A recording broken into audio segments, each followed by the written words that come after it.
في مارس 2017 العالم ما كانش يعرف إن في وباء من نوع جديد على وشك إنه يكتسح الكرة الأرضية. وباء ملوش علاج، وباء بيسيب تركيزك ونومك وعلاقاتك الاجتماعية. الوباء ده اسمه بابجي. يا اخوانا اللي في الطيارة انا اتشفطت يا ناس ياهو. فجأة وبدون مقدمات صحينا لقينا نص شباب وشابات الوطن العربي بيلعبوا لعبة على النت. كانت مجهولة في الأول، لعبة باتل رويال بس مختلفة عن اللي اتعودنا عليه واحنا صغيرين.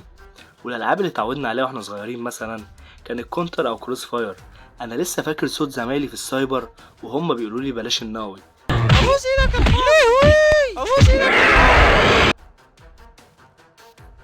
دلوقتي الحال اتغير، ممكن تلعبها وانت قاعد مكانك على تليفونك في أي وقت وأي مكان. ايه ده؟ ما التليفونة دي؟ لا يا راجل، خبيه وندور عليه تاني. خبيه ودور ايه ده؟ خلي بس والله. طب ايه هي اللعبة الغريبة دي وازاي بدأت من الأساس؟ كل الحكاية بدأت عند راجل أيرلندي اسمه بريندان جرين، وكان بيلقب نفسه جوه الألعاب ببلاير أنون. الراجل ده ما كانش مصمم ألعاب أصلا، ده كان مصور ومصمم جرافيك، وكان مفلس وعايش في البرازيل. حياته متلخبطة ومطلق وقاعد في بيته بيلعب ألعاب الفيديو بس. بريندان كان ملان من ألعاب الضرب العادية زي كول اوف ديوتي اللي لما تموت فيها بترجع تصحى تاني بعد 3 ثواني. كان عايز حاجة فيها توتر حقيقي، فافتكر فيلم ياباني مشهور اسمه باتل رويال. الفيلم ده قصته ان الحكومة بترمي مجموعة طلاب على جزيرة مهجورة ويدوهم أسلحة عشوائية، واللي يفضل عايش في الآخر هو الفايز الوحيد. بدأ يعمل تعديلات ومودز مجانية جوه ألعاب تانية زي ARM 2 و H1Z1 وسماها بلاير أنون باتل رويال، ملاحظين دمج الاسم بتاعه واسم الفيلم.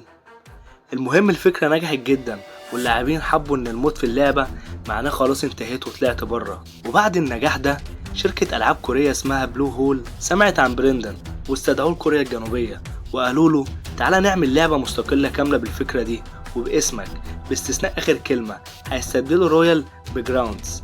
وفعلا في مارس 2017 نزلت لعبة بلاير أنونز باتل جراوندز، واللي لو جمعت أول حرف من كل كلمة هتطلع كلمة بابجي. ونزلت اللعبة على الكمبيوتر وكانوا متوقعين تبيع كام ألف نسخة بالعافية، لكن القنبلة انفجرت.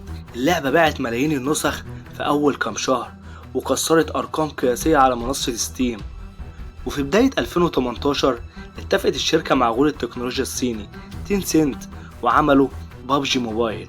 وهنا كانت الكارثة الحلوة، اللعبة بقت ببلاش وعلى الموبايل وفي ايد كل شاب وعيل في الوطن العربي والعالم، وبقت اشهر من اكل العيش. تخيل ان اللعبة اللي طيرت نومك وخربت بيتك كان وراها راجل مصور ايرلندي مفلس قاعد باللباس والفانيلا في بيته زيك بالظبط، قرر يقتبس فكرة فيلم ياباني عشان يخلي نص شباب الكوكب يجروا ورا طاسة في الصحراء.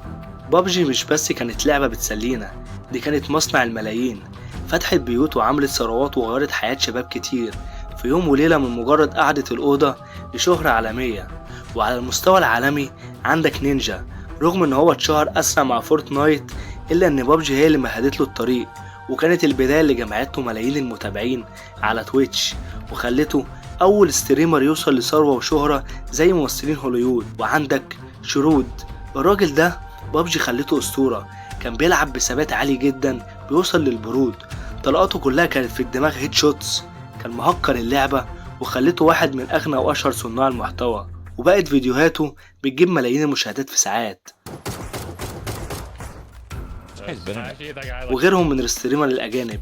أما بقى في الوطن العربي اللي فتحوا بيوت وعملوا امبراطوريات، ومن أوائل الناس أبو فلة اللي بابجي كان السبب الرئيسي في الانفجار الجماهيري لقناته، واللي نقلته من شاب بيصور في أوضته البسيطة لواحد من أكبر وأنجح صناع المحتوى في الشرق الأوسط وصاحب أكبر حملات خيرية في تاريخ اليوتيوب العربي. وعندك ابن سوريا، أسطورة بابجي بدون منازع. اللعبة ما كانتش مجرد تسلية بالنسبة له، دي كانت صنعة.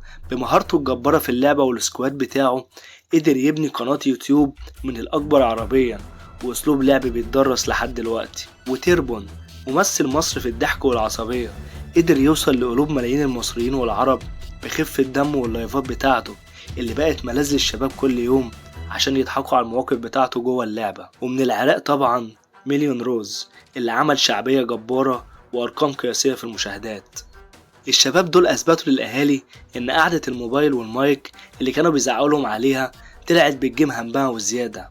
في النهاية عدت السنين والسكواد كبر والنت اتطور والزون اخد نص صحابنا لحياتهم العملية.